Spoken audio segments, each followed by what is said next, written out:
All right, ladies and gentlemen, boys and girls, women and children of all ages, you're now tuned in live for your favorite day of the week. It's Monday Night Raw, real estate style.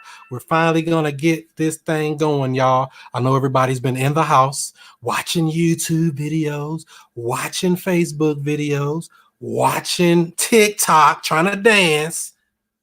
It's time to get this money, y'all. So tonight we got a great show for you. Go ahead and put your name in and where you're coming in from. We'll give you a shout out before we get started with the show. And for those who don't know, my name is Chris Monroe, the student master teacher, Mr. I Stay Woke. So let's see what we got. I got a couple of announcements for you before we get started. So let's see here. Next week, let's see, is that the 20th already? Dang, 420. Next week we'll be on next Monday night with Hakeem. He played for the Lions, for the Detroit Lions. He's coming on talking about personal and business branding strategies next Monday night, 7 o'clock Central Time, 8 o'clock Eastern. We'll be on with him right here, same channel, same time. Make sure you're right back here with that. The following week, the 27th of April, we'll be on with O'Neal Parker out of Louisiana, real estate entrepreneur. You know he's a heavy hitter, and we'd like to bring heavy hitters on so we can actually pick their brains and see how we can learn and maintain and try to be greater than we are today. The following week, we'll be on with Ron Rana. We just saw him live a little bit ago on his brand new podcast. That was a good one. He just kicked off today for the first one, but we'll be on live with him on Monday, May the 4th, 7 o'clock Central Time, 8 o'clock Eastern. And we got some more shows lined up for you each and every Monday night. But as far as tonight, you know, we got Miss DJ Rehab and High Heels on Instagram. Going to be talking about how to make money in multiple parts of a wholesale deal and breaking down some deal analysis and more real estate talk. So if this video provides you any type of value, even by accident, don't forget to give it a thumbs up, give it a like, give it a share if you care. We are streaming live in multiple places. We're streaming live on Instagram. We're streaming live on Facebook. We're streaming live on Facebook in the Woke Real Estate Investors Group, a free Facebook group, talking about subject to lease options, seller financing, virtual wholesaling, and so much more. Free Facebook group. Make sure you join that. If you haven't joined by now, you sleep. We're actually streaming live on Periscope as well at Chris Monroe Show. We're streaming live on YouTube at Chris Monroe STL and on the private, on my regular personal Facebook page as well. So the people that's here watching on Instagram, make sure you hop on over to one of those other channels, i.e. the easiest one would be the actual YouTube channel at Chris Monroe STL if you want the full experience. So let's see who we got up in here. What's up? Rich Groves. That's right. Just sent me a message. I see you talking about next Tuesday to do that stream. Okay, we'll see. That looks like that might work. Tuesday nights. Let's see what we got here. Los Angeles. Denise B. What up? What up? What up? LA in the building. That's what I'm talking about. Y'all still on lockdown out there, right? I think they said you gotta have a mask on to even be out in public in California, right? Is that the rule? I know some crazy stuff going on out there, but I'm in St. Louis. Hi now. Let's see who else we got here. Mike buys houses full price down in New Orleans. Am I saying it right? One of them ways. I was stationed in Fort Polk, Louisiana for 3 years when I was in the military in the U.S. Army. Combat veteran. All right, what we got here? New York in the building. What's up, Lynn? Good to see you. New York City. Who else we got here? Markeisha from Minneapolis, Minnesota. It's getting warm up there, I know by now. I know everybody think that up north is cold, but it's warming up for the summertime. Good to have you as well. What's up, Marlisha Singleton on YouTube? What's up, what's up, what's up? Let's see who else we got here. LaMonica, what's up? What's up? ATL by way of STL. Look at that. People worldwide. I like it. I see y'all here doing good stuff. That's right, Rich. Rich represents St. Louis. Let's see who else we got here. What's up, Sunshine? Thank you for putting that in. So, yeah, that's the Instagram channel, Chris Monroe STL. That's the actual link there. If you want to follow on IG, I appreciate that, Sunshine. You're my sunshine on a cloudy day. Who else we got here? Todd Brown. What's up? What's up, Mr. I Stay Woke? You know it. What's up, Roy? STL in the building. I see you.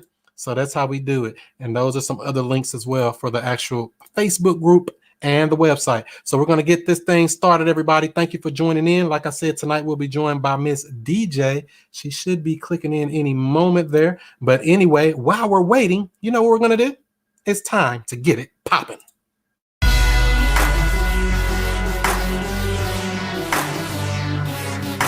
here.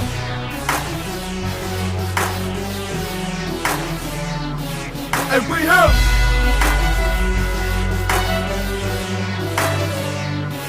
And we here.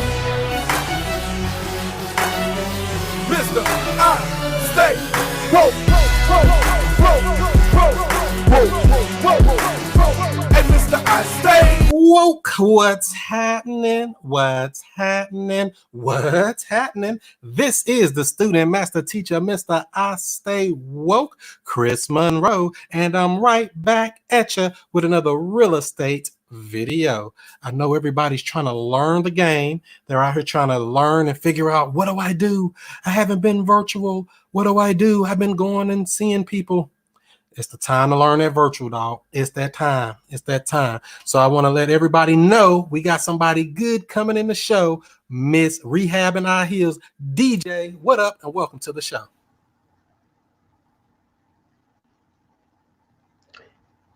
Can you hear me? I can hear you. Can you hear me? I'll hear you before you hear me. You made a remix for me. Can you hear me? Uh-oh. We got a technical something going on here. I can hear you. So you can hear me, but I can't hear you. I can hear you loud and clear. I like that exposed brick background too. Make me feel like I'm finna walk through a house. I don't know, something going on there. Creative. With the volume. I guess. So yeah, uh-oh. Let me turn that down here. Can you hear me now? Yeah, I had to take my mic off. Can you hear me? Yes, I can hear you loud and clear. Hello, DJ. How are you today? Wonderful, wonderful. Thank you so much for allowing me to be on your channel. Well, I'm glad to have you because I know when I see heavy hitters out here providing value to the community, I say we got to get them on and pick their brain. So for people who may not know, who is Miss DJ, Miss Rehab in High Heels, and what do you do? What's going on? My name is DJ, aka Rehab in High Heels. I am a real estate investor based in Houston, Texas. Actually, I'm a virtual wholesaler. I've been wholesaling, in the real estate industry for the past 5 years. Started in 2015, the first 2 years was wholesaling. I didn't have any money and no credit. You know, if you heard their infomercial, if you have no money, no credit, you can get involved. And the answer is absolutely true. I progressed from there and became a developer. I have my own construction company. In fact, I got my shirt on right now. And now I am I call myself a strategy coach as a real estate investor. So that's what I am. All right. That's what I'm talking about. So what part of you're in Houston, Texas, right? Yes. Okay, great. So what markets are you doing real estate in now? Are you just in Texas? Are you virtual in other places, or what kind of deals are you doing?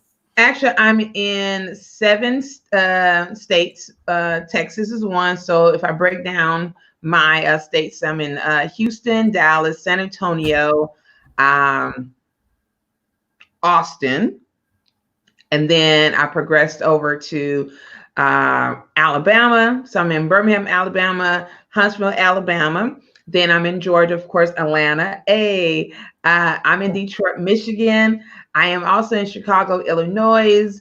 I'm trying to think what else. Cleveland, Ohio. I'm in Florida. I'm in Miami as well. Hey, sunshine. And I think like I said, I'm expanding. I'm definitely expanding. Wow. So what is it that made you decide to go into multiple markets like that? Or was it just you had a system already? So you said we can plug it in anywhere. Let's just go where the money's at. Well, it is kind of interesting. So I had a system in place here in Houston, and I knew in 2016, the heavy hitters like Sean Terry and Keith Clother, and they were already scaling. And so I always wanted to learn how to scale. So I test the market by what I currently do in my own system and to see, does it really work? Not only in Houston, let me try small, did a deal in Beaumont. I did a deal in, of course, Conroe, and then I progressed. Let me see what it looked like in Dallas. So once I started noticing the copy and paste system that I was able to create on my own. Then I said, well, if I can do it in these areas that I'm still, far, but not far enough, let me try Atlanta. Let me try, Miami. Let me try places that I like visiting and have no problem traveling if need be. Oh wow. So it was more like kind of just like trial and error, like let me just test some stuff and see what'll work. And he's like, man, this works. I kind of like virtual. Yeah, because it's interesting. So if I understand my numbers here in Houston in order to stay in Texas, then I can actually keep my records and have my virtual assistants and my team pretty much duplicate what I've done. And then I look at reports to say, okay, this might be a great market. Let me see. Let me test it out. So I'm not in your city yet, but I will be. Come on in. Everybody else up here from Atlanta and Texas and Right. all of St. Louis. Come on through.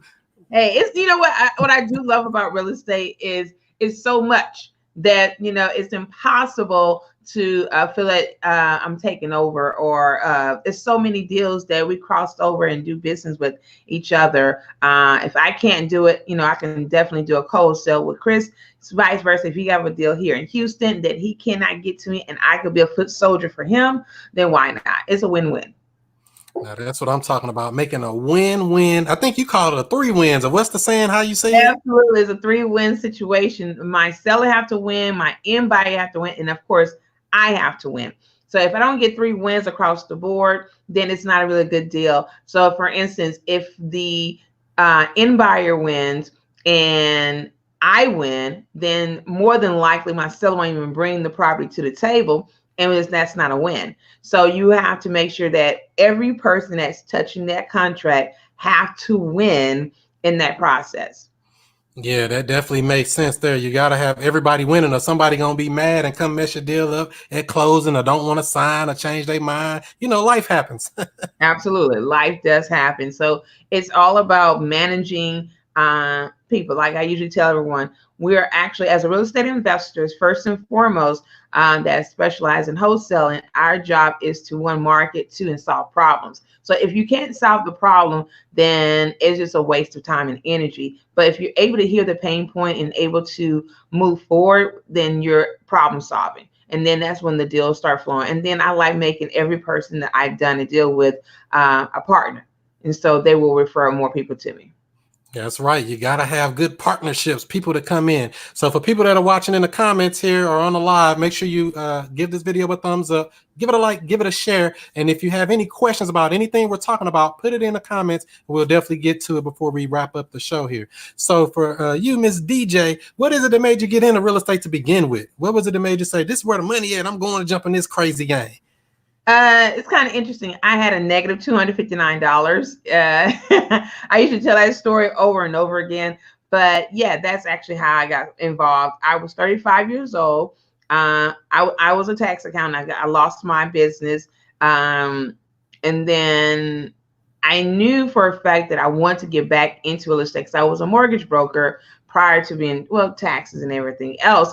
And so I knew for a fact that I didn't want to be a real estate agent. And I didn't want to go back to as a mortgage broker. And so this gentleman, till this day, I still have not met, invited me, said, hey, you should be doing wholesale. And of course, everyone went to, like, including myself, went to University of YouTube, typed in what is wholesaling. And once I moved back from Dallas to Houston, that's when the interest of the spark came about. And I found a mentor. I was able to be mentored by a phenomenal coach here. And he just said something that was very profound, that he can shorten my learning curve from 1 year to 6. Well, I knew for a fact that I could have done it myself, but the question is, how long would I stick it out, so to speak? And then from there, I end up getting my first deal with him. I know that's right. So do you think people should try to get coaches and mentors, or should they try to just go out here and wing it and try to save $2? I mean, to be honest, there's so much content in University YouTube.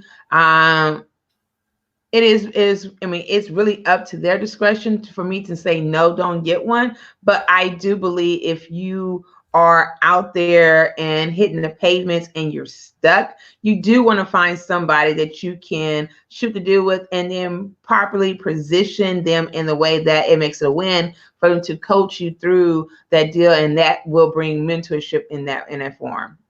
Yeah, definitely. You know, you can only learn so much, and you can learn quite a bit because even I'm guilty of it myself. I watched a lot of videos on a lot of podcasts and a lot of studying. They're like, how you know all this stuff? Because I studied. I became a professional student. You know, that separates one person from another. You know, you have to take that step that most won't do. While we all trying to do the TikTok dance, we better be learning this real estate and learn something change our life. TikTok in real estate life. And and here's another thing. It's great to study, but don't be stagnant and don't stay in analysis paralysis. Don't get it twisted. I'm always in analysis paralysis on certain things, but I have to push myself. And when you push yourself, it's making yourself uncomfortably great. How can I make myself do something that I'm not comfortable? The uncertainty equals opportunity. So why not go ahead and challenge myself? So if you study something, test it out. It's like when you're in the 5th grade and in a science class, and they give you a hypothesis or theory, and you come up with the conclusion. So the question is, what is wholesaling? Can I do it myself? The answer is yes, but you have to do the work to find out the conclusion that yes, I took the steps and I was able to get a 5,000, 10,000, even a $2,500 check that I put the work in. So whatever work you put out is the work that you're receiving. That's right. Yeah, my first deal was only $1,800. It's the best $1,800 that you ever received. I know. I was like, only 1,800. People work all month to get that. I got in one deal.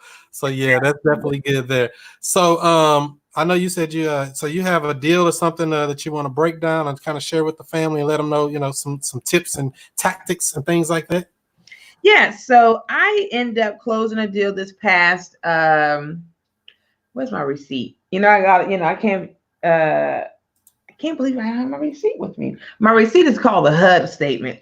And so I closed the deal this past Thursday, and I was the wholesaler as well the end buyer. And not a lot of people know that it's all about solving a problem. And so let me see if I can find the address and shoot it over so we can get a chance to see how was I and what question did I ask myself to position not only my first as a real estate investor, as a wholesaler, but exit out. How was I able to exit out the deal? How am I able to find multiple strings of that one deal so I can walk away with I walked away with 60,000 already, and now I'm about to walk away with another 110 when I flip it. Whoa, wait a minute. So you're saying you was the wholesaler, the buyer on the end. So you're using what, different LLCs, or how do you set that up? So it's not different LLCs, it's just different strategies and different lenders. So hard money lenders will let you wholesale it to yourself.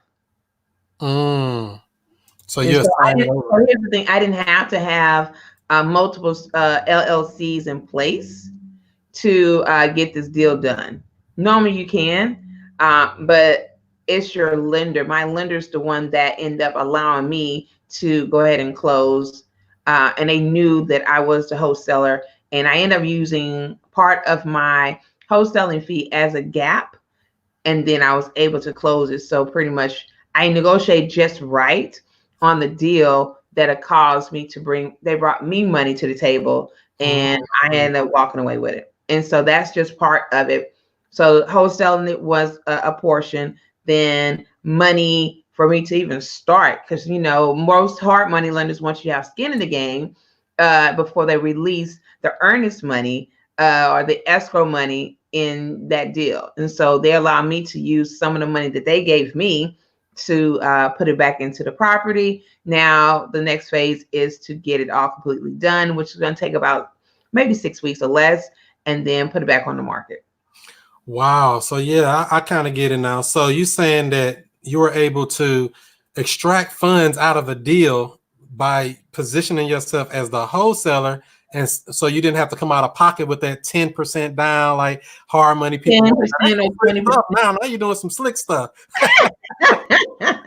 Little old me, I don't know what you're talking about. I have no idea what you're saying. Because I've used hard money one time and I had to bring that 10%. I was like, man, what kind of stuff is this? Now, if I'd have positioned it where it was like, oh, the purchase price is this and this is this. Oh, okay. I see how you structured that now. I would Oh, eventually they come don't across call me it. a savage for nothing. You say what now? They don't call me a savage wholesaler for nothing. Savage on them. Yeah. Wow. Okay. So where did you actually find this deal? What kind of marketing and things like that were you able to do to actually find this person that needed your help? So I found it on two lists, which is probate as well a tax sale. So I was able to scrub two different lists on the property, and then it popped up. So once I did that, of course, I skip traced it. Found out, of course, the lady that did own it, she was deceased. And then from there, at that opportunity, I end up shooting my shot, as I call it, and send over an offer. So the attorney was the representative of the niece because she did not have any children at the time before she passed away. So I was able to find an heir, and then she wanted 145 for the property. Now you have to do your due diligence, and so of course I wanted to wholesale it first and foremost. But when you walk the property, let me see. Hold on one second before I can share my screen. Let me pull up the pictures of what this house currently looks like. And I had put it on my Instagram page, and I asked the question, if I give you $10,000 during this quarantine, would you stay in this house exactly as it is with one room that you can clean, and I give you $10,000 before you start rehabbing what you do it? And of course, some people are like, oh my God, no. Or they're like, yeah, hey, I can move stuff around. So this must be a pigsty. Huh? This must be a pigsty. I don't know. I'll let you be the judge of it. I'll let you be the judge of it. So let me see if I can find it. Yeah, I've definitely I did one deal with a house that was trashy like that. I just looked in the front door, so it looked good enough. And I put that bad boy under contract, and they went and looked at it. The buyer went and got it, and they liked it. So I don't even have to go in. If I see it look that bad, is what you see is what you get. Problem is, they found 20 guns inside this house. Really? Yeah, should have kept that house. Should have looked through that stuff. But that's another story. Right, exactly. Oh my God, 20 guns. My goodness. Yeah, 20 guns was in this house, and it was a trashy house with trash piled all up, raggedy house falling apart. Everybody, even some local people went away from it like, oh, I don't think it's nothing there. I'm like, if I lock it up low enough, we'll see if somebody wants it. And that's what I did. Found a buyer. Absolutely. I mean, I had one property that was they had a Rolls Royce, like a 1961, and then a Corvette in the back. I'm like, I want that house. It was an old Rolls Royce. So I was like, yes, I definitely have to have it. So here's my. No, that's right. So like I said, if y'all have any questions about anything we're talking about here, make sure you leave a comment or question in there, and we'll try to get to it before we wrap up this thing here. Give this video a thumbs up, like, plus a share. Share it in a group. Share it on your page. Share it, tag somebody if you need to. Let somebody know that you know somebody. Let them know you know Chris Monroe. All right, let's see. You got a screen share up here now. Let's see. I guess you got to take that down first. It's going to be a double of us. Double up. I guess you got to show what you want to show first, and then it'll. Okay, show it or show first. Yeah. There you go. Boom. Voila. All right, so you guys see this house. This is a house that I had someone start cleaning it out. So front yard. So whenever I walk a property, especially as a wholesaler, or just say as an investor, first and foremost, we're all investors. We all buy. We're not just one thing. We're all things. And your job is to see the exit strategy. That's a pool back there. You see that pool? Dang. Yes, it has a pool. It has a pool. The slide. I don't know how sturdy that slide is, but yes, it's just a pool. It's great. But on that slide, you'll be in trouble. And it has a diving board, so it's is quite interesting.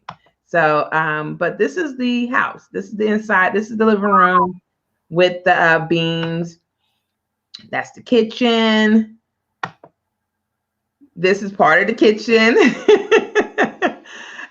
Another angle. Here's the thing, as a investor, or let's just say as a wholesaler, you want to take as many pictures in different angles to give a story, especially with the way that we're currently living or working. We're being virtual anyway. This is one of the bedrooms. That's the door to go inside, go out to the living room. And then here's another thing. It's important to see the whole thing up, down. So I usually look up. If there's a hole, they let me know I need to get a new roof because that's a leak. If the plumbing might be having plumbing issues, or if that's just roof issues. This is a 1978, 82 home. This is also the back room. That's the shower. You know, they used it to store boxes. filing and everything. So yes, once I walked in this house, I just pretty much realized that this person is a hoarder. That's the kid. That's the first bathroom, and then so this is the other bedroom. So it's like Jack and Jill with the bathroom in the middle. So both bedrooms share that one bathroom. So this is another, both rooms are like a standard 10 by 10. That's a standard. Again, that's how long was it like this? Has it just been vacant like this, or somebody was living in it like this? No, someone was living like this. Wow. Living like this. So you see how I end up stepping from a back on another end of the house, so you can get a better view of what you're looking at. So whenever you're wholesaling a deal, you want to give the best picture so that person don't have to walk in to get a better understanding. Okay, if they're visual like myself, I say, okay, I know where this person is standing. Their back is against another wall, and they're facing the door closed, and there's a door open, there's another one open. The one that's closed, that's the bedroom one. The next by the weight scale. Don't ask me why they got a scale right there. That's a bathroom. $100 scale right there. Hey, they gotta weigh it out. And another bedroom. So this is also, where am I looking? See, I know what I am. Like upstairs with that slanted ceiling. Yeah, I'm in the master. This is the master bathroom. How did they use a tub? She said she didn't need to take a bath. I mean, what? She ain't. Wait a minute. With a straight face, she told you, "I don't even need to take a bath." I thought she was deceased. I'm just saying okay. This tells you a story. Like all properties tell you a story. This is just tell you that she was a hoarder. She kept everything. I mean, empty bottles of Lysol, empty bottles of Pine Sol, empty bottles of everything, plastic cups, tree, like a filter, a mop. I mean, you name it, she kept it. Didn't you say something about she had some cats or something like that? Yeah, I got litter boxes and everything. So you got, there might be some dead bone cats. I probably saw one. It might be a dead bone skeleton of a rat that just couldn't make it under from that mess and just suffocated himself. But this is the master bathroom, vanity area. As you can tell, the opening. So this is a roof damage. So I mean, the decking is rotted. And so it just allowed me, as I walk a property, I'm getting numbers in my head of how much things cost. So I can make an offer to the seller. And then this is like a little ensuite. Then there's a sliding door to the patio. But yeah. And it's, whenever I see this, I feel really bad. But again, we're problem solvers. We come to solve problems. And then this is me at the door going and taking pictures on the inside of this house. So this is like a pretty big house, though. Yeah, the house was roughly, I'll say about 1,700 square foot, 1,750. Okay. So this is like what is it?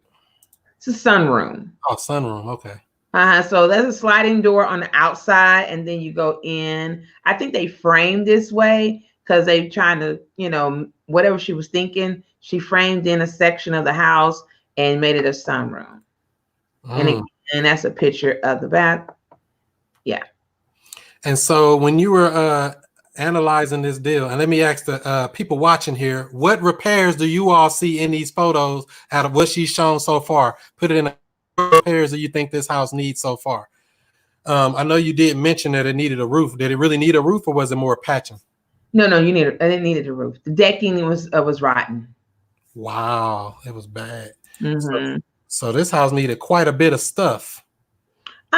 To be honest, it really thank God there was no foundation issues. As old as the house is, the movement of the slab, there was none. So if you can tell, when I was taking all these pictures, you will see, the little hairline cracks in the sheetrock, but there was none. I didn't see any, even with as much of this junk in this house. This is the formal living room. I'm at the entrance of the door, panning to the right. This is the living room, because remember, there's a family room in the kitchen area. So there's a formal room on the right. And then this is the formal dining room to your left. You see the chandelier? Nice chandelier there. That's a antique, ain't it? Yeah. And then this is the hall, another chandelier, another coat closet, and then you walk into the kitchen and then to the family room and everything else. So it's like I said, it was a pretty big house for it to be a flat. What's the ARV supposed to be for this one? So the ARV is $230,000. $230K. And you said the seller wanted $145. I didn't give her $145. I say heck no, Shane. Well, we know that we never get what we want. We just want something. What they say, people in hell want ice water. They just thirsty, okay? Getting thirsty with it. So when you looked at this, I mean, and me just looking at it, it didn't look like it was in that bad a condition. I mean, it looked like the worst thing might have been that roof. Let's see, Denise says the roof, bathrooms, kitchen, mostly cosmetic. Pretty much on there. Yes, it's mostly cosmetics. This is just getting upgraded. Of course, the cost of it, and don't forget the pool, making sure that the pool motor is working. Yeah, those pools can be expensive from what I understand. When you start messing with a pool, you'd be like, man, I wish this thing didn't have a pool. Absolutely. Yeah, it can be very expensive with the pools. Yeah. So did it need work or something, or was that just going to be cleaned out and be ready to use too? No, actually, I'm going to have to drain all the water out, plaster the pool area, and then hopefully it works, because you want the full house remodeled. You don't want part of the house remodeled. Right. I know that's right. Let's see here. Sunshine said, how much did it cost to fix the roof damage, and could there be a way to make the property insurance company pay for it in some cases? No to the second answer, but the cost of the roof damage with the decking, let me say yes and no, but with the roof decking, it's going to cost about $7,000 to take all the shingles, put 30-year shingles back on there, take off the decking and the felt and the fascia and soffit, and then the pitch and everything else. So what would a roof cost for that house approximately? $7,000. Oh, okay, that's not that bad. $7K right out the gate in repairs, right down the drain. And it had 2 bathrooms there? 2 bathrooms, yes. And they were two small bathrooms. Okay. So when it comes to repairs and stuff, what kind of repair amount did you come up with altogether for all of the stuff that house looked like it needs? And it ended up needing $35,000. $35K in repairs. Okay, that's not bad. I mean, let's see. And so I know you said she wanted 145. What did you end up getting it locked up for? 75. What? Wait a minute. So you went from 145 and got 50% off from whatever they're asking right out the gate. Where did they come up with that number from anyway? A neighbor shot it to her. So they must not owe anything on this house. It was just a free and clear house they didn't want. And she the niece was out of state, so she didn't have any idea how much it would cost. So I sent her over the pictures, and I gave her the laundry list to say, hey, if you want to do this it's gonna cost this amount of money. So it ended up coming up to $145,000. But Yeah, that's exactly what they just asked. So how did you tell the seller you wasn't giving her no 145? I gave her a laundry list of repairs that need to be done. I know that's right. You said ain't no way in the heck. You want to come do this yourself? They're like, You're no, more you than handle welcome. it. So they ended up. So did that 75K? Did that cover the taxes and stuff too, or was that all included, or how did that go? So taxes are coming out the proceeds. Out of her proceeds. And then I pay a portion of the taxes up front for 2020 tax season. That She pays makes for sense. 29. She pays for 2019. I pay for 2020. Okay, that makes sense. Yeah, because she owned the house. They owed it, so they got to pay it, right? Yeah. So that makes sense. And so you said that you got it for, where my calculator at? Yeah, ARV is about 230 times 0.7. Do y'all do 30% there? Is 161. 161 minus your 35K in repairs, 126. And did I do that wrong? Or 126? Is that supposed to be that? So you could have wholesaled this deal for up to 126. Is that right? Yeah. So Okay.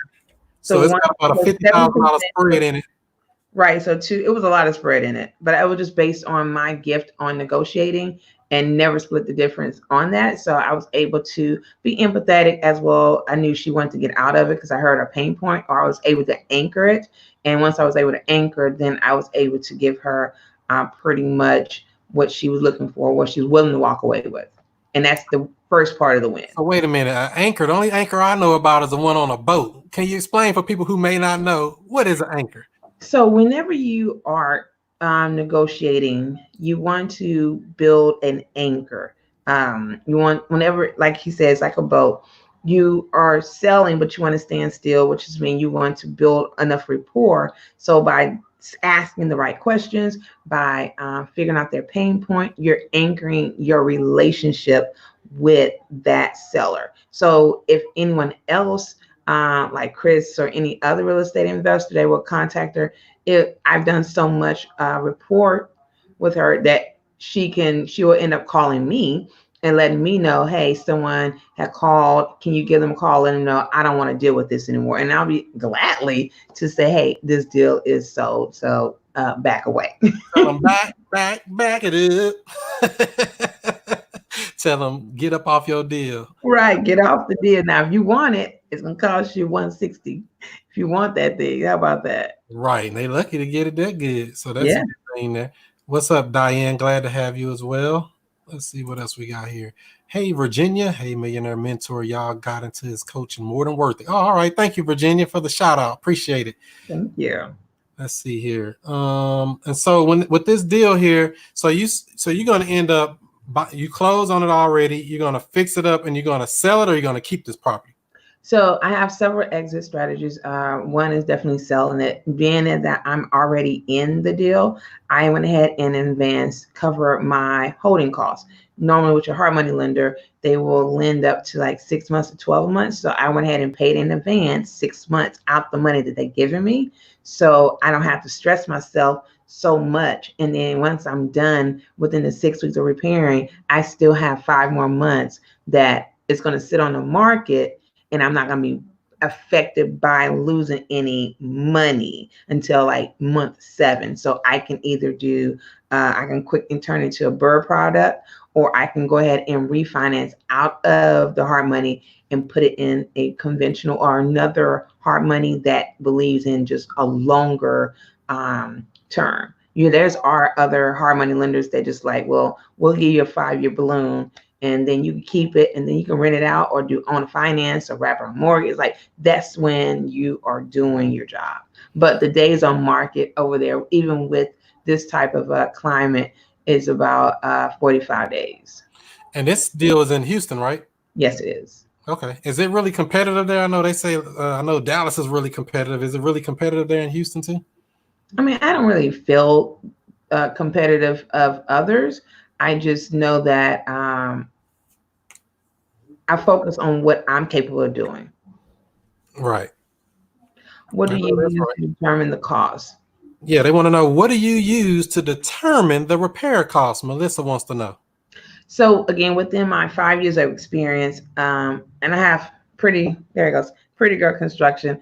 I'm able to determine. I have a cheat sheet, and what I usually do is I go line by line, item by item, knowing how much the sinks cost, knowing how much the tubs cost, knowing how much just the actual price. And so what I normally, someone taught me, my mentor taught me, was to go to Home Depot and walk every single aisle and look at every single knob, every single doorknob, every single screw, and build a relationship. But I end up doing that. I end up building a relationship with different contractors, which means here in the state of Texas, the only people that have to be licensed are electrician, plumbing, and HVAC. Contractors like myself, I don't have to have a license. I just have to have insurance whenever I remodel. Yeah, that makes sense. You got to make it right. Cool. So you have a plan already pre-made, a system that's plug and play for whatever deal you come across. Absolutely. I just type in how many sinks I need. So when I walk in the first time, I have my clipboard or my tablet, which is already implemented. I'll put in 2 sinks, 2 tubs, 2 toilets, and it's already going to give me the average cost of each item, and then the variance of the cost of repairs, which is the labor part. It gives me an increment. But I've been, like I said, I've been doing this for 5 years, so I'm very good at looking at pricing and then knowing how to negotiate, because I also negotiate with my contractors because I want them to give me their estimate on cost of the labor, not the repair. Exactly. So yeah, so you study the book of everything is negotiable. Everything is negotiable. Exactly. People think it gotta be this, it gotta be that. Not if you know how to negotiate. So that's right. So Ms. Lynn Marie says, before I start wholesaling, should I start an LLC first?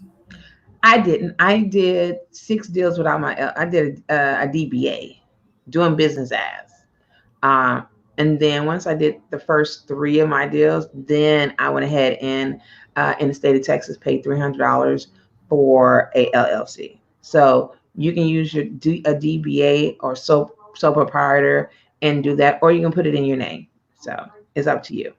Yeah, you can always close them. I mean, or do these deals in your name or an LLC, either one. And I tell people to focus your energy on getting a deal, finding somebody you can help. Because I mean, this can become a crutch. Like, oh, well, I don't have an LLC, so I ain't gonna do no deals. Oh no, Right. we don't want And those. if you just so adamant about getting it, just go to Nevada, pay $75 today. You get your LLC right now, and then bada bing, you done. Like seriously. Right on the internet. I got an LLC one time sitting in the real estate class. Took me about 20 minutes, so it don't take long. So yeah, I hope that helps you out, Ms. Lynn. But yeah, let's see what else we got here. I said, what is your Instagram? Rehab in High Heels is your Instagram, right? Yes, as well on my YouTube channel. Everything, when I say everything is from YouTube is Rehab in High Heels Show. Instagram is Rehab in High Heels. Twitter is Rehab in High Heel with no S. Periscope, TikTok, Facebook, you name it, is all the same. Wait a minute, you be on TikTok doing that dance? I don't do the dancing. I do education. I know that's right. So you're teaching the masses. Teaching the masses in that 60 seconds or less. I know that's right. Let's see. Can you, Markeisha, I don't know which one you're talking about. Can you explain more on how that works? I don't know which part you're talking about. If you give me a little more specific. But yeah, that's good there. And so when it comes to marketing and looking for these deals, do you always target these probate and tax leads like the one you found here? Yes, I know my sweet spot. So I know when I'm going to get the highest return of equity, which is into probate. And then not a lot of people focus on probate because probate have to do with a lot of research. Probate also identify dealing with death. So you have to be very empathy and so sympathetic in the situation, be very sensitive. So if you, but half of the time people might just don't want to deal with it and they could just sign it and be done. But yeah, I focus on a lot of probate and tax sales. And that's how I started when I didn't have but a negative, $259 and driving for dollars. And I just knew probate was the way. So I didn't have to put a lot of timing and rushing in the process. Yeah, that makes sense. And so when people are actually look at talking to the sellers, I know you said something about you can anchor them. What are some other things you can do when you're negotiating with them or try to get them down or where you need them to be at? How do you I don't know, get them to, or convince them to say, you know what, you're the solution for them?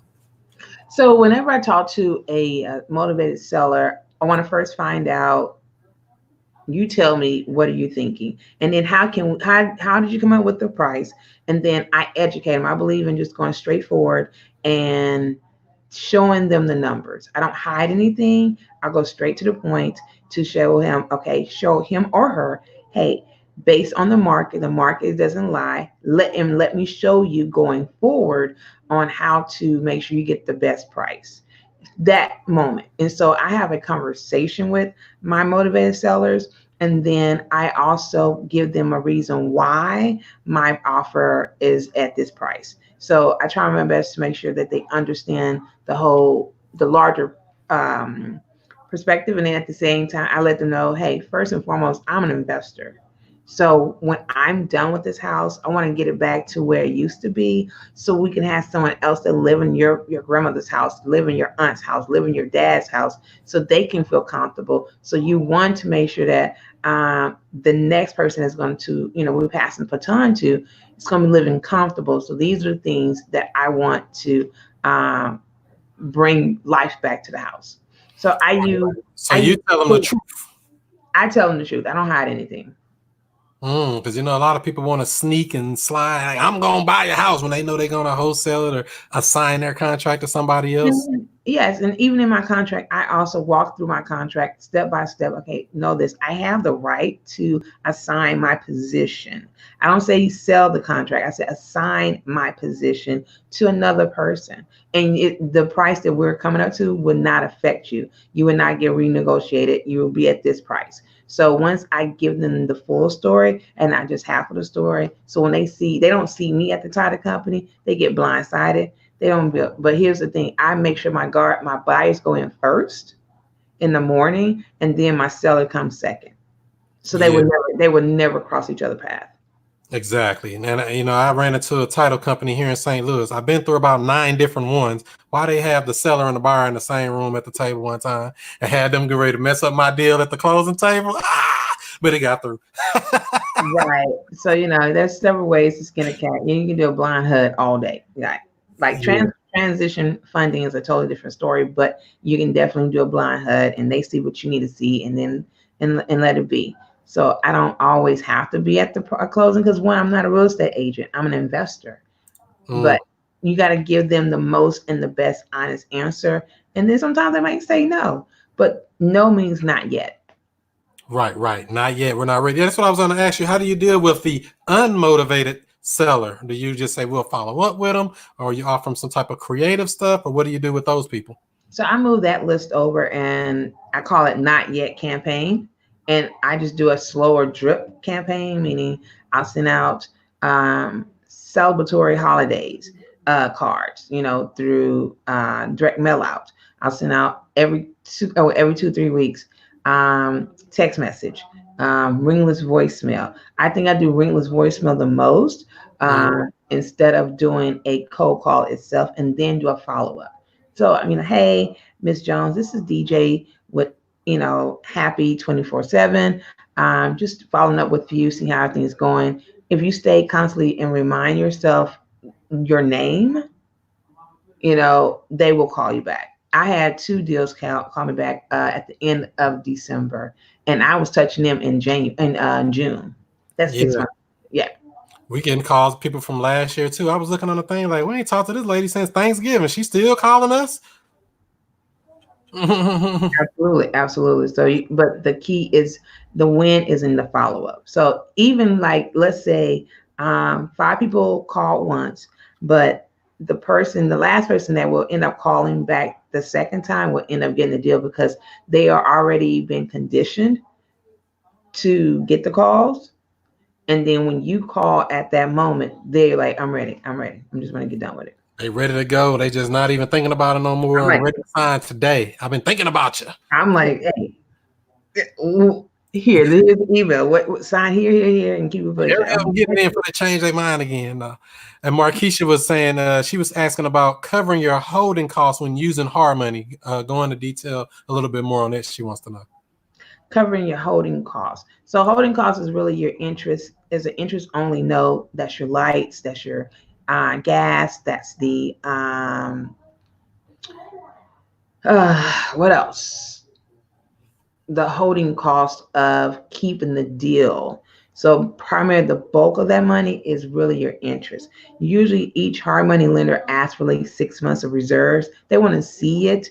And if they want to see it in your savings, they want to see it in your liquid, in your checking account, in a credit card, in a market account, that's fine. They want to see if something does happen while you're in this deal, can you cover it while can you cover to the next um, escrow amount? That's the holding cost. Can you cover the repairs plus keep up with the payments at the same time? So that's the reason why it's smarter just to go ahead, pay them 3 months in advance or 6 months. But half of the time, I remember when I used to do that, and I still do. But if I pay 6 months in advance, and then they will instead of them giving back my money, they will discount my principal and apply it to my closing. Would that be better to do it that way? No, they just think they slick. That's all. So now I just give them 3 months. Right up front, because you know it's going to take at least that much. At least 3 months, yes. Okay. And so that house you were dealing with, what did thing need? About 6 dumpsters? 5. At least 5. I know that looked like a lot of trash. Good night. 5 dumpsters, 540 yards. All right, that makes sense. And Aaron wants to know, how many months do you market to probate leads? I guess consistently in a row, or I market. I touch my lead 7 times. Each lead gets 7 touches. So if I have a lead, I have a list of 200. That's 1,400 touches I have to touch.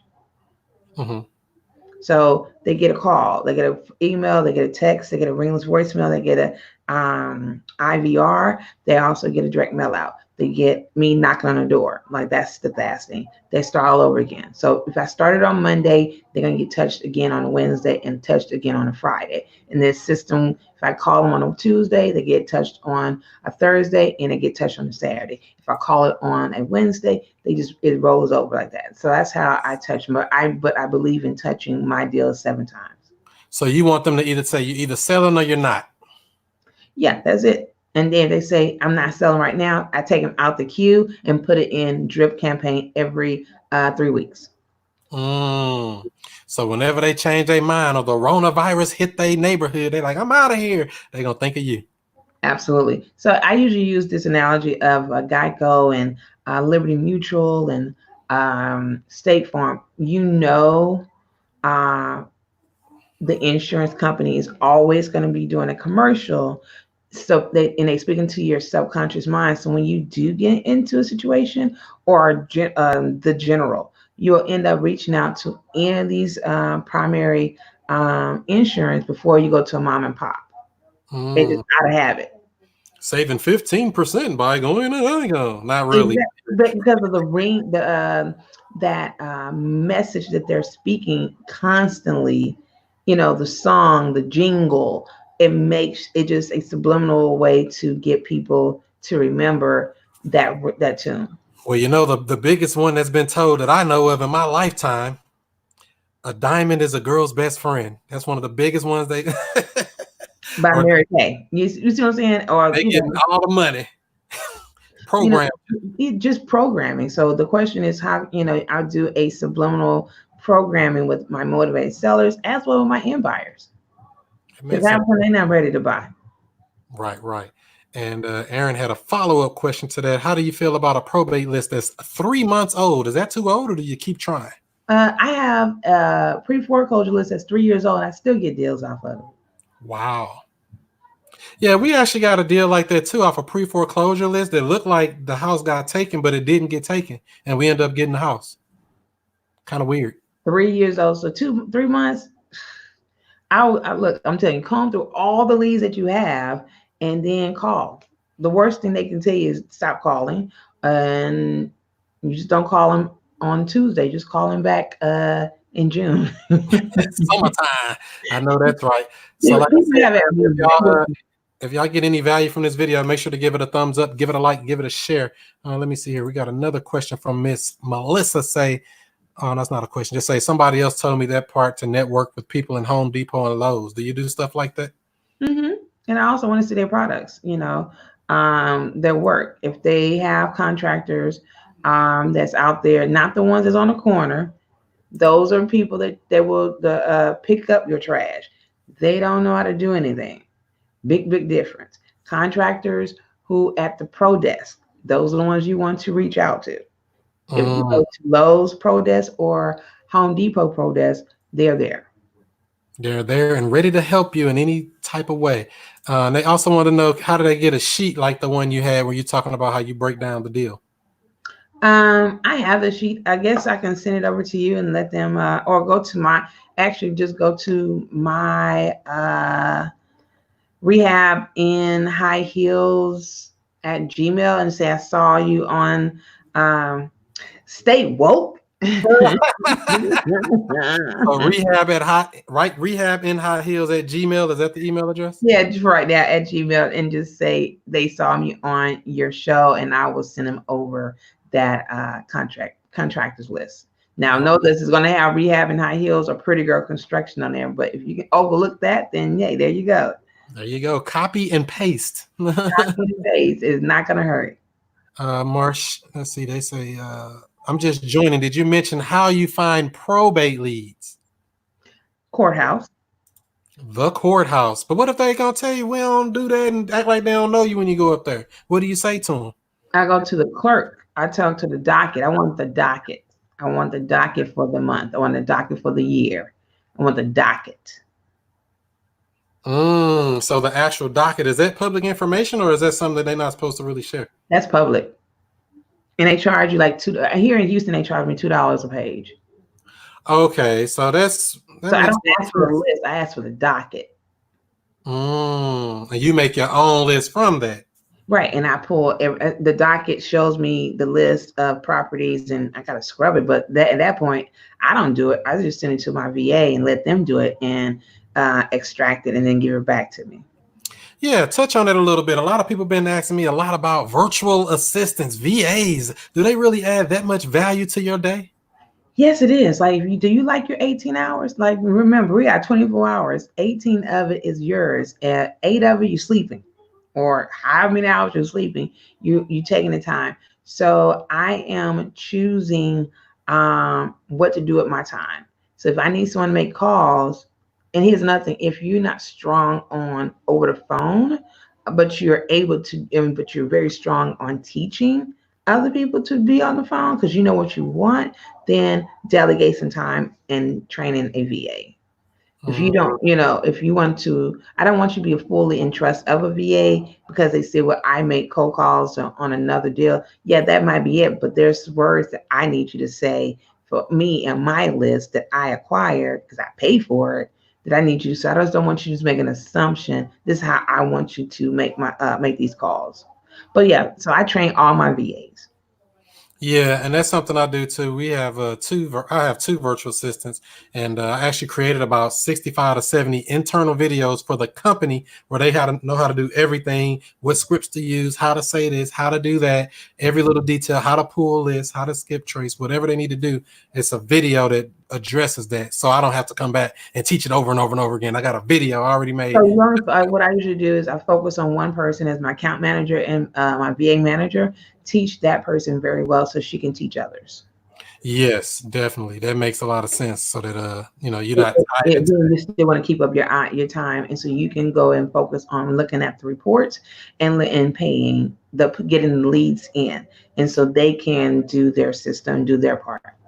And so at what point do you think a person is ready to get a virtual assistant? Do you think somebody should get them kind of early or kind of wait it out and see if they can get a deal first? Or what do you think about that? To be honest, I think there's no such thing as a time. If you are working 9 to 5 right now, either you have a job and you're working from home and you still want to do wholesaling or still want to find a deal, go ahead and pay for 4 hours, pay for 8 hours, do a beta test in to see if this is a good fit, and then to see but do it for a week. Don't do it for a day. Do it for a week. Set some money to the side to say, okay, I want this person to call 4 hours for 5 days at $10. So $10 times five is $50. Can I afford $50 a week for 4 hours? Mm. And then test the market that way. That suits you very well. Yeah, and you said something powerful there about testing. My first 5 or 6 VAs, I would say, really wasn't that good. I mean, I wouldn't say my systems were the best either. I take some responsibility for it because I even go by the rule that if your VA sucks, it's because of you. You sucks. Exactly. A lot of people are like, oh, my virtual assistant messed up. Well, did you train them? Did you show them what they need to know? Did you give them the tools necessary to do what they need to do for the task? Yes, they are representing you. So if you were lacking, they will be lacking. If you're great, they will be great. Like, you have to mimic. They mimic what you're putting out. They're exact mirrors of that. So it's very, very important to position and train yourself first and foremost. And then I say, go on your phone, record it. This is what I want you to do, and go from here. Yeah, that makes total sense. That makes sense. And so let's see here. I think we got a couple other questions in here. Let's see what y'all got. Like I said, we've been on about an hour. So yeah, so where all places can people connect with you? I know you said your website and your social media. Tell them that one more time, and then I'm gonna get these other questions. Yes, so you can go to my website, which is rehabinhighheels.com. You can go to my Instagram. Please, I'm always there. Rehab in High Heels. Twitter, Rehab in High Heel, no S. Facebook, Periscope. LinkedIn is actually my name, and it's not DJ. It's actually Darnisha J. But TikTok, Rehab and I Heal. I mean, Snapchat, Rehab and I Heals. Like, it's just like if you just type in Rehab and High Heels, I promise you I will pop up, but keep it very simple. But yes, Rehab and High Heels at gmail.com. Thank you, Sunshine. I appreciate that. Sunshine's the best. Yes, she is. There we go. So that helps out. And docket, that's gold. That is gold right there. Because a lot of people ask that question, and you're the first person that actually had that answer to say, on docket. Right. So if you go to the courthouse, say, I want a list, they're going to tell you, we don't sell a list. You say, I want the docket, which is a totally different language that they understand, and then they will provide that to you. Mm-hmm. Makes a difference. Makes a difference. Let's see here. They say, where would you hire a VA, a virtual assistant? So I have 15 VAs, so I end up hiring my own VAs. I put posts out. I test interview them. I interview them, run tests, make sure they're able to type a certain speed length. I also do a recording of a script, and I want them to send over their voice over so I can hear. And then I also send them over a couple of deals to see if they can call. But you can always go to okay, so Fiverr, that you can do Fiverr to do certain things like admin work and stuff like that. You can go to Philippines Online. You can type in the word virtual assistant. Now they have people that serve service that offer, but you'll pay more. But if you're trying to get someone to do the, that come directly to you, start posting. Matter of fact, go to the marketplace, post an ad. Yeah, that makes sense. I've had VAs find me. They're like, I seen you on the internet. You hiring? I'm like, where you come from? Right. But a lot of people look at that like bad, but I'm looking like, will they go after my sellers like that? They went to hunt me down. Absolutely, that's important. Finding a deal for me? Yeah. Get me in a DM, and then I'm like, okay, cool. Let me see how you operate. You a hustler like that. I like you. So yeah, to answer your question, Joshua, yeah, those places she said, there's some good places. Fiverr.com, 2 R's. Onlinejobs.ph is another good place. Yes. Upwork.com is another Yeah. place. But these are people, like you said, you're going to have to screen these people, interview these people, train these people, because, they are what they are. And you are going to come across people that have their own business or set up VA service where they're going to charge you $12 an hour and pay that VA $4 an hour and eat the difference. And it is no wrong with, but I don't want that. I want the $4 people all day. And because I give them bonuses. And here's the thing, you got to remember that we are in a real estate company. We run our own company. So go ahead and have clarity of what you want to operate and how you want to operate. So when you do position yourself to hire your first employee as a virtual assistant, these are the steps that you want. But here's the thing, it's okay to start as you go, and whatever that person is doing is right, keep it. Whatever is wrong, remind yourself, okay, I don't want that, and then fire quickly. Wait a minute. You said something powerful right there. Fire quickly. Get them out of there, huh? You're out of there. Yeah, and I have that mistake of I'm gonna be nice and work with them. Fire them. See, I put some fire behind it. Fire them quickly. Get rid of them. Get them up out of here, because they'll drain your business and Drain your money, and the money of the money marketing campaign can be drained. Yeah, definitely. Let's see here. She's always there and available to ask questions. Yeah, on IG, she's definitely on there. Is there a day a week that you come on live every week or something? Or just Tuesday, oh, that's Lynn. Hey, Sky Lynn. Yes. So on Tuesdays, at 10 o'clock a.m. Central Standard Time. Central Standard Time. Okay, so that's cool. That's cool. And so when you're I know you've done a lot of different deals and dealt with a lot of different stuff out here. What are some of the mistakes you've made in the past, and what did you learn from them? You say, where you want me to start? Here's the thing, people want to hear the pretty side, but I want to hear your horrible side. Like, what did you do wrong? Why did you do that wrong?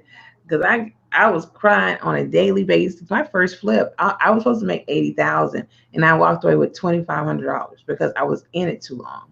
I touched every area so many times. Oh my gosh, I was not available. I mean.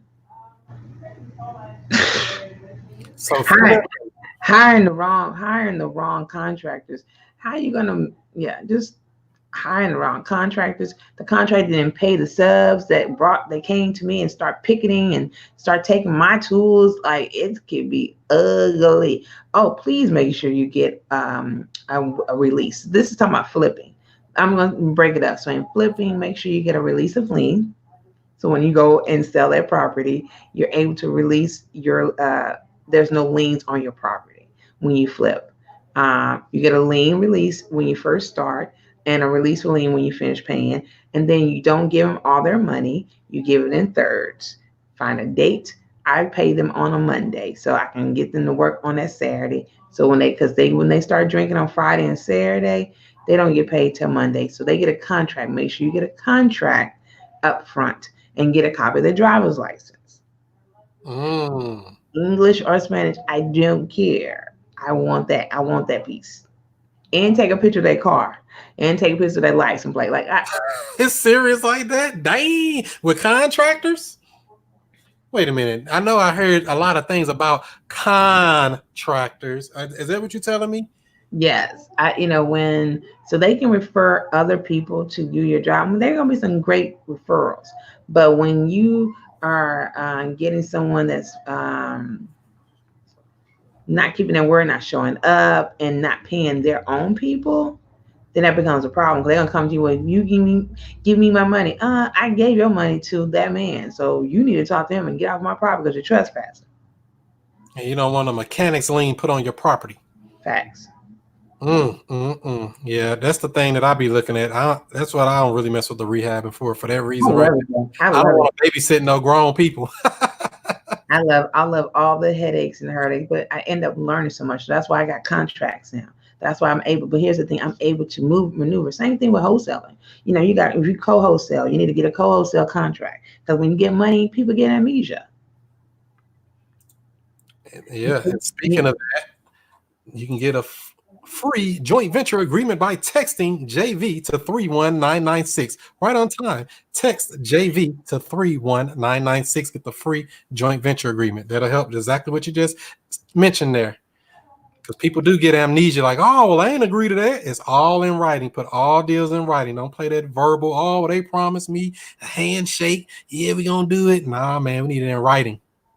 I need all that. I need you to prick your thumb and sign here. Boom. I use a black. Go to Wells Fargo and get the little black mark. I need your thumbprint here, your thumbprint there. Sign, no problem. Damn, you getting retina scans and everything?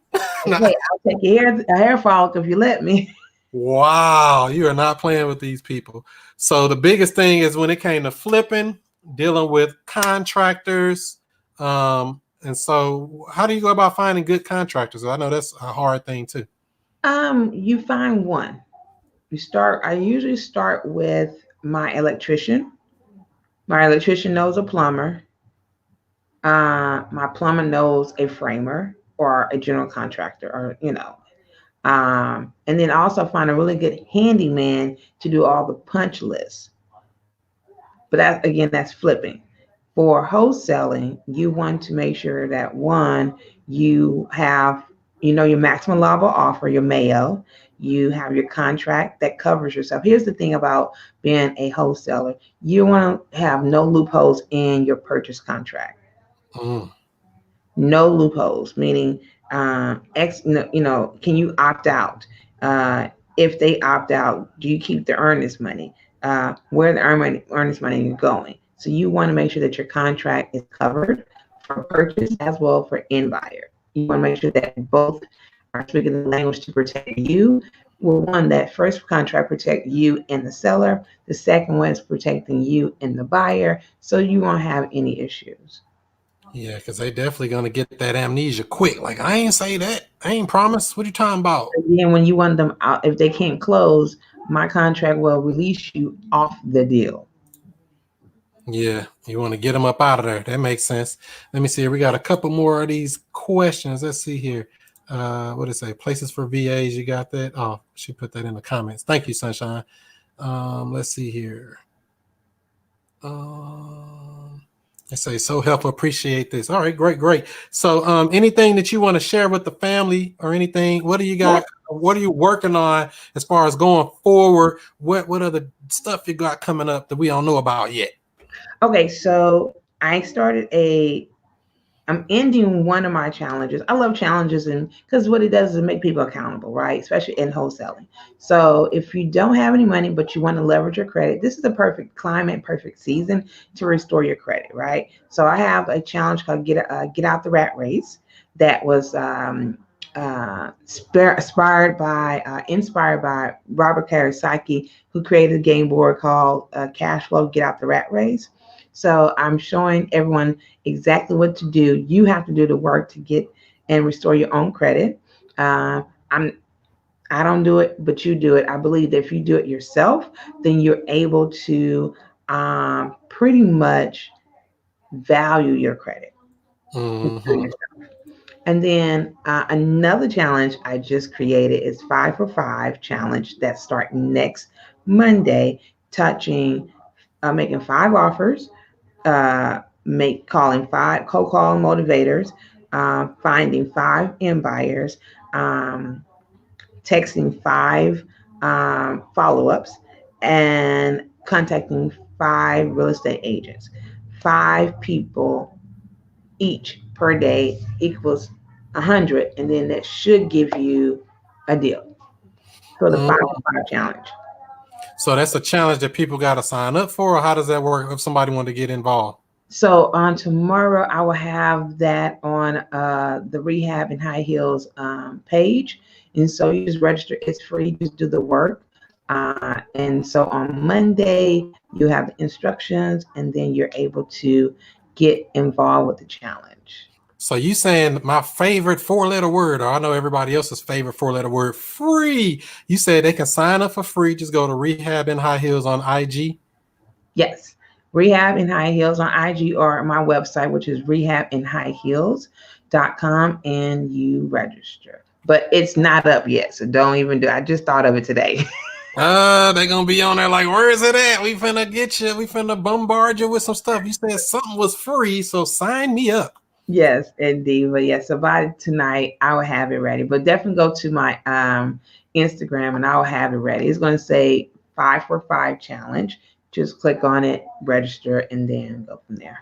And so, how long does that take? 30 days, or is it less than that? For the challenge, Mm-hmm. it's 5 days. Oh, okay. So they can be done in a week. Yeah, it's only a week challenge. Now, Oh, the rat race challenge, this is you doing your own credit, and that takes 30 or less than that, or 45 days. So you actually get every single letter that I use, every single verbiage that I use in the process. And I'm telling you what to do through email. that makes sense. That makes sense. So you got it all locked in there. And was that, let's see here. They say for more information. Yep, rehabandhighheels@gmail.com. That's your email, right? Yes. All right, there you go. See, Sunshine got your back. You know what, Sunshine? I'm going to have to give you some hearts or some Yeah. passes. Dropping hearts on them. Oh yeah, I'm sorry. I do have something. And then, hey guys, I do have a planner. Duh, keep forgetting A about. planner. That's my favorite thing. You ain't even mention it. I'm so sorry. Hey guys, I have a planner. This is a planner I ended up creating last year. Thank you, God. I almost forgot about it. And so this is a KPI planner. It keeps you in the loop. You can actually get this planner on Amazon or Barnes and Noble. You'll get it. And so inside it tells you pretty much your accountability things. Oh, well, I'm sorry. Here of all the stuff, your to-do list, your appointments, your 15-minute sprints, what are your wins for the day, what you want to improve. And this is a 90x. So this is for 3 months, and you are definitely going to be able to close something. I was like, that's a thick book there. You say the ultimate, what is it called? The ultimate guide to The wholesale. yes, ultimate guide of wholesaling.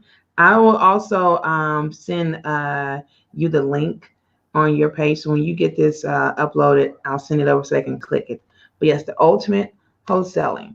And you can go to Amazon or Barnes and Noble. The planner there. Just like that. All right, all right. Say we helping people out. How many people have you helped today? That's what I always ask. Hey, if I can help you for today that you can help somebody else, that's a blessing. All right, all right. I know that's right. Anything else you want to share with us before we let you go, Miss DJ? No, I thank you so much, and I appreciate this time, Chris. You know, you and I, we definitely do I love the mastermind that you and I collaborate with. If you guys have any questions, like I said, tomorrow is like Free Game Tuesday. You can come prepare with your questions at 10 o'clock. But if you want to ask more prior questions, go to my email. If you're looking for a coach or whatever, just ask. You never know what I'll be able to provide for you. I know that's right. Look at that. Markeisha say, I'm ordering a copy now. Thanks for all the nuggets you shared tonight. Thank you so much. I really appreciate it. Appreciate you as well, DJ. All right. All right, family. That's how we do it right here each and every Monday night, 7 o'clock Central Time, 8 o'clock Eastern. Make sure you're right back here for next week because, like I say, we got another show. We'll be on with, let's see here, 420. Is that next week? Yep. We'll be on with Hakeem next week, talking about personal and business branding strategies and more. We're going to pick his brain. He used to play for the Detroit Lions, doing real estate full time now.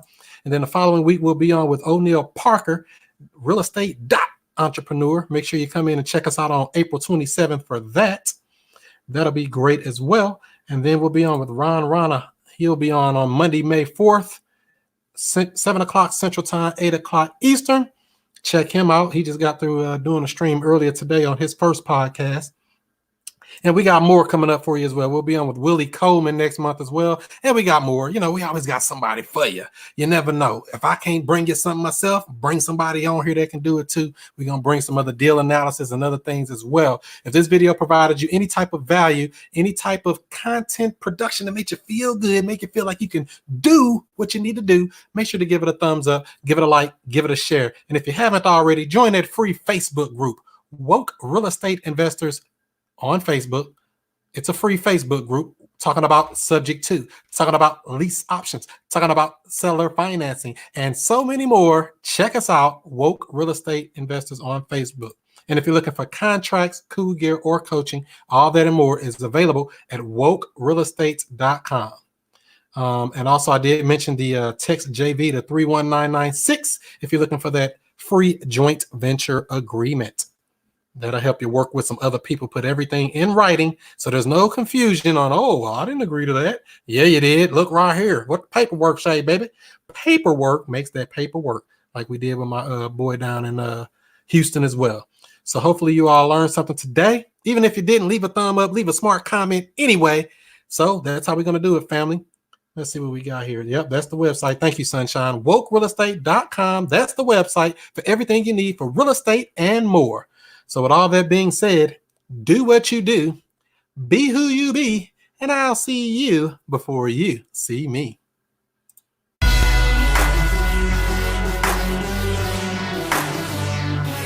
And we have.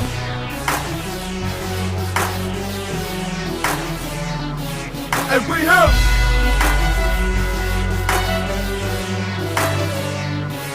And we have. Mr. I stay.